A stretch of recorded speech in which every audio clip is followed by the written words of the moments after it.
Well, hey, it feels good to be Amish and on a swivelly chair. It may seem. It may seem like that because it is. And if you think that I'm full-on Amish-like at the moment, that is most probably because my hair is tied back, and that is a note why you should always tie your hair back when wearing a rimmed hat. So, anyway, let me tell you a little story that I want to now ask you some stuff about, okay?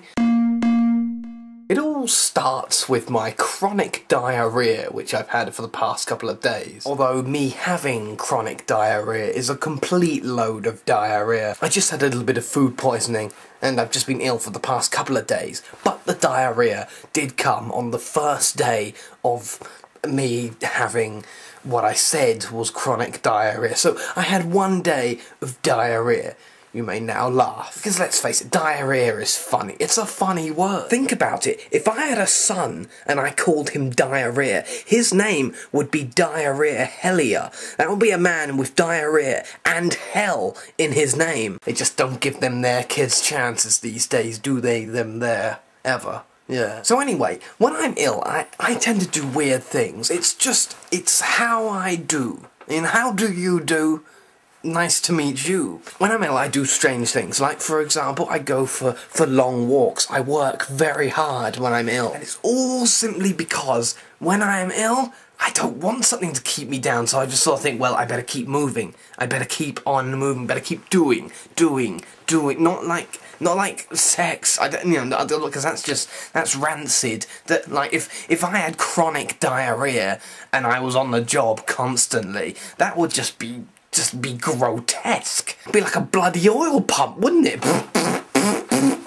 But no, I tend to work a little bit harder. Well, I work a hell of a lot harder, simply because I don't like the idea of something keeping me in bed. I'm not going to have something that has not got a physical incarnation or even a voice keep me bedridden. So that means I've been going out for these long, romantic, dreamy walks. I've gone to parks, I've gone down roads, I've gone down long roads, no fooling, real long roads, oh yes. But I've also gone to a graveyard just across the road from me. And I went there once, and baby, I couldn't stop going. I don't mean I couldn't stop going, we're not back on the diarrhea thing. I mean, I kept on having to go back to this graveyard, because you don't have to be odd and gothic to like a graveyard. You don't. A lot of people think graveyards are just for people with sort of fluorescent canes and odd brains. Yeah. You seen some of the headstones they got now? Oh my, they're beautiful. You just sort of wander through, you walk about, you look about. If you see the vicar, hide. Not that you're not doing anything wrong, but, you know, I'm scared of vicars. I'm pretty sure if one saw me seeing the way I dress, he'd throw the book at me. And you know what kind of a book a vicar has. And you know that kind of a book that the vicar has is a very, very, very, very big book indeed. But here's the point, right? It's my new little beat. Do you like it? Okay. Now's the point. So I was walking through this graveyard, this forest of 6 foot under caskets and headstones. I came across a stunning looking, no fooling, it was absolutely lovely. And the only problem I had with this headstone is something which I fear will happen a lot in the future. It's one of those things that I can see why it's nice, but I'm terrified to my core by it. This headstone had on it a picture of the person who had passed away. That scares me. I mean, don't get me wrong, when I die, I want like a 20-foot picture of me going, with a caption underneath it saying, "I'll be back." But this person was a grandmother, a beloved wife, a beloved, you know, she was beloved, okay? And there was her picture, right on her headstone.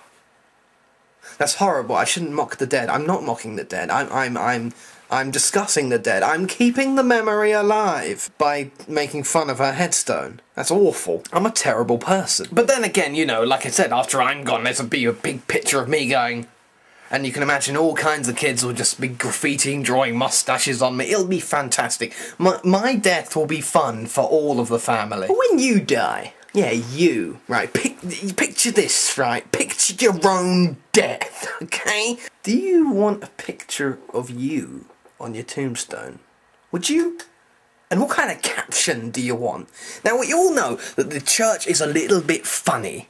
I mean, I don't necessarily mean, you know, the Vicars are clowns. When I say the church are funny, I mean, well, hopefully most of you know that when Spike Milligan passed, one of the things he wanted written upon his tombstone was, "I told you I was ill, didn't I?" But there was all kinds of controversy. They had a hell of a time getting it actually onto the tombstone. And Spike Milligan was a very funny man. Oh yes, old Milligan, he made us all chortle and giggle and a lot of things like that. So it was very appropriate that he went out with a joke on his tombstone. I'll tell you one thing, I never want any kind of sort of euphemism on my tombstone. I never want Giles Hellier was taken from us. I don't want Giles Hellier fell asleep. So I'll tell you, when someone falls asleep, you bloody well wake them up. Now it's odd, because this video is quite scary for me to do, because I've got a very deep superstitious respect for those that have passed. As a matter of fact, I didn't really want to talk about the headstone at all, but I kind of think it's quite interesting to talk about, so I'm going to talk about. So I assure you, anything that I have made fun of in this video, that you have a loved one who has passed, and, you know, and they have this sort of stuff on their tombstone. I'm not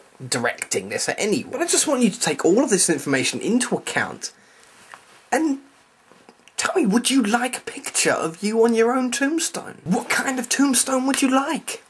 How would you like to die? I tell you how I would like to die. Chronic diarrhea. I'll go out as I came in, with a bang. That's right, I came into this world in a bang. I know what you all think. You still think, you know, Giles Hellier, he came from a vagina. No, I didn't. I came from a hole in the earth. And I was fully grown as well. I was fully grown. Like, I'm like 2 years old. I know what you're thinking. How can you be so clever if you're only 2 years old? Well, you're the idiot here, because I'm not clever at all. So yes, in short, how would you like to die? Would you like your tombstone to be? And what is in your will and testament? Just in case, you know, just in case, you want to tempt me with something, you know, so, you know, something like, when I die, Mr. Bigger the Jester, aka Giles Hellier, can have my computer. you see, and then I find out about that. Then I find out where you live. No, I won't. I'll never hurt anyone. See, one of the things I would like to specify in my will and testament, you see, is that when I die, right, left, up, down.